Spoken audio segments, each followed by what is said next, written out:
So அவர் வந்து ஒரு ஃபோட்டோவை போடுறத விட டிராயிங்காக இருந்தால் நல்லாயிருக்கும், இந்த மாதிரி அட்ராக்ட் பண்ணணும், ஒரு சம்திங் வித்தியாசம். அது ஒரு பெரிய ஆஃபரிங் சார். எனக்கு 100 போர்ட்ரேட் பண்ணேன் சார். சரி, பார்த்தேன். 100 போர்ட்ரேட், ஒரு வாரத்துக்கு 2 போர்ட்ரேட் வரணும். இது மாத்திரம் இல்லை, இந்த போர்ட்ரேட் ஜங்ஷனில் வந்துட்டுன்ட்டு எஸ்ஏ பண்ணாமல் சன் என்ன பண்ணார், இங்கே குமுதத்துலேயும் வந்தே தீரணும்னா திருவேங்க சரவணம் வச்சு அதை வச்சு ஒரு 50 போட்டேன் நான். 150 போர்ட்ரேட் திருப்பி போட்ட தோசையை அப்போ போடும்போதே ஒரு எக்ஸ்பெரிமெண்டல் பண்ணேன். எம்ஜிஆர் தான் 2 வாட்டி வந்தது.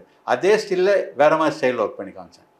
இந்த ஆர்ட்டுன்றது எனக்கு நமக்கு என்னென்னா ஒரே படமாக இருக்கலாம், கரெக்ட், அதான். ஆனால் ஒரே படமாக யூஸ் பண்ணலாம், யார் திட்ட போகிறாங்க, பார்த்துட்டு கவிதை போகிறேன். ஆனால் அந்த படங்கள் எல்லா வெரைட்டியும் பண்ணேன் சார். போர்ட்ரேட், அதை போர்ட்ரேட்டுன்றது ஒரு செப்பரேட், இல்லஸ்ட்ரேஷன்ன்றது ஒரு செப்பரேட், க்ரியேட்டிவாக பண்ணுறது. இது இங்கே க்ரியேட்டிவ் இல்லை, லிமிட்டில் வரும்போது நான் எப்படி பண்ணணும். இப்போ எம்எஸ்எம்மோட போர்ட்ரேட் பண்ணியிருக்கேன்னா அது ரேஷன் கடைக்கு பாஸ்போர்ட் மாதிரி எடுக்கக்கூடாது அந்த இடத்துக்கு.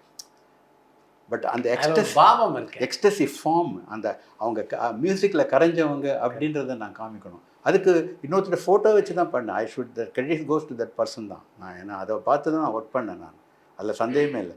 பட் அந்த கேப்சர் பண்ணி நம்ம பண்ணுறதுக்கு அந்த பண்ணுறதுக்கு ஒரு இது வர, பட் அந்த ஃபோட்டோகிராஃபி வேறு இது வேறுன்றதை நிற்கும் அந்த இடத்துல.